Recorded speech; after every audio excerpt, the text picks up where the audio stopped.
देख रहे हैं न्यूज 360 और न्यूज 360 में अगली खबर ऐसी है जिसने पाकिस्तान की नींद उड़ा दी है। खबर पीओके यानी पाकिस्तान ऑक्युपाइड कश्मीर से जुड़ी हुई है। दरअसल भारत के विदेश मंत्री एस जयशंकर ने पीओके को लेकर ब्रिटेन में एक बड़ा बयान दिया है। अब इसमें ऐसा क्या है जिससे पाकिस्तान परेशान हो गया है, इस रिपोर्ट में देखिए। Four is the return of the stolen part of Kashmir, which is on the under illegal Pakistani occupation. When that's done, I assure you, Kashmir solved. Pakistani पत्रकार के सवाल पर भारत का ये जवाब अब पूरे पाकिस्तान में गूंज रहा होगा। विदेश मंत्री एस जयशंकर ने पीओके का नाम लेकर जब ब्रिटेन में कहा कि भारत में शामिल होते ही जम्मू कश्मीर में पूरी तरह शांति स्थापित हो जाएगी, तो समझना चाहिए कि जरूर कुछ होने वाला है। विदेश मंत्री का पीओके पर आए इस बयान ने पाकिस्तान की सियासी जमीन को हिला दिया है। विदेश मंत्री एस जयशंकर ने ये बयान उस वक्त दिया जब वो बुधवार को लंदन के चैथम हाउस थिंक टैंक के कार्यक्रम विश्व में भारत का उदय और भूमिका को संबोधित कर रहे थे। अपने संबोधन के दौरान उन्होंने कई और मामलों को लेकर भी जवाब दिया जो भारत के वैश्विक प्रभाव की गवाही दे रहे थे। सभी मामलों के बारे में आपको बताएंगे। हम ये भी बताएंगे कि आखिर पीओके है क्या, लेकिन पहले कार्यक्रम के दौरान एस जयशंकर के उस बयान को सुन लेते हैं जो उन्होंने पीओके को लेकर दिया है। Actually, we have done, I think, a good job solving most of it. I think removing Article 370 was one step, number one. Then restoring growth and economic activity and social justice in Kashmir was step number two. Holding elections, which were done with a very high turnout, was step number three. I think the part we are waiting for is the return of the stolen part of Kashmir, which is on the under illegal Pakistani occupation. When that's done, I assure you, Kashmir solved.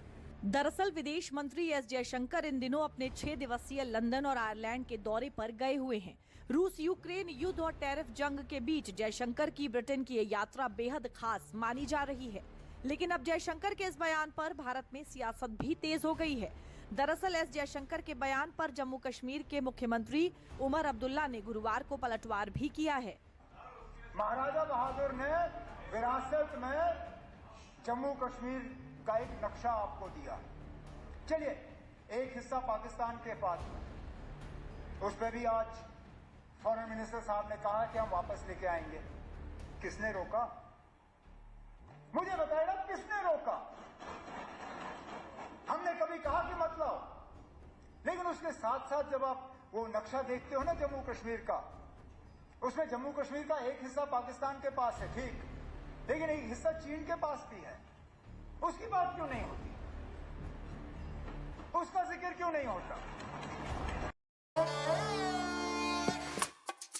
देखो यार, जिंदगी का कोई भरोसा नहीं, पता नहीं कब फोटो पे हार चढ़ जाए और फैमिली का फ्यूचर, बच्चों की पढ़ाई खतरे में पड़ जाए। तो आज ही पॉलिसी बाजार से 1 करोड़ का टर्म लाइफ इंश्योरेंस कराओ, सिर्फ 525 रुपए महीने से शुरू। कारावार करते हुए पलटवार भी किया है। कुछ लोग जो है अभिव्यक्ति की स्वतंत्रता को आक्रांताओं की स्तुति के तौर से उसका दुरुपयोग कर रहे हैं। इन जालिमों के जुल्म और जुर्म की जो जय जयकारी जमात है, उसको एक बात समझना चाहिए कि इन जालिमों के जुर्म और जुल्म के जो जख्म है वो आज भी जो है वो गहरे हैं, आज भी जो है वो ताज़ा हैं, और उस पर आप जो है वो मरहम लगाने की बजाय अगर नमक छिड़कने की कोशिश करेंगे और उनकी इन विदेशी आक्रमणकारियों की कमनल क्रूर करतूतों को जो है वो सुरक्षा कवच बन के खड़े होंगे तो कोई उसे स्वीकार नहीं करे। वो बिना किसी बात के विवाद करना चाहते हैं। मुझे लगता है ये अंतर्राष्ट्रीय विषय है और देश की एकता और सुरक्षा से संबंधित है, तो किसी भी सूबे के मुख्यमंत्री को कम से कम इस विषय में बहुत संभल करके टिप्पणी करनी चाहिए। दरअसल कश्मीर का मुद्दा शुरू से ही बीजेपी सरकार के एजेंडे में रहा है और आर्टिकल 370 हटाने के बाद मोदी सरकार ने कश्मीर में विकास की जो गंगोत्री बहाई है उसकी गवाही पूरा कश्मीर देता है, लेकिन बात जब पीओके की आती है तो मामला बड़ा हो जाता है।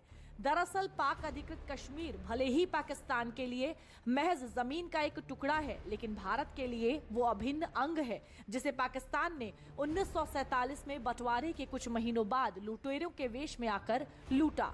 इतिहास को हर कोई अपनी अपनी नजर से परिभाषित करता है, लेकिन तारीखों और तथ्यों का इतिहास अपनी अलग कहानी कहता है। एक नजर पीओके के इतिहास पर भी डाल लेते हैं।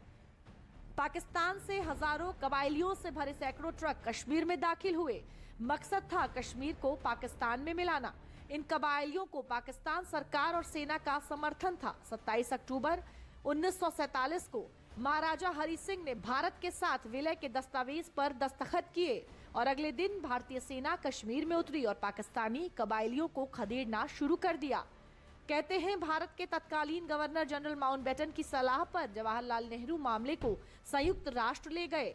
संयुक्त राष्ट्र की मध्यस्थता से दोनों देशों के बीच सीज फायर हो गया, लेकिन सीज फायर के साथ साथ ये भी तय हुआ कि भारत के पास कश्मीर का जितना हिस्सा हो वो उसके पास रहेगा और पाकिस्तान के कब्जे में जो हिस्सा है वो उसके पास रहेगा। पाकिस्तान के कब्जे वाले हिस्से को ही पीओके कहते हैं। बात पीओके की हो या फिर एलओसी की, ब्रिटेन के इस कार्यक्रम में एस जयशंकर ने खुलकर। और न्यूज़ 360 में हमारे साथ फिलहाल के लिए इतना ही। देश और दुनिया की बाकी खबरों के लिए आप देखते रहिए दूरदर्शन उत्तर प्रदेश।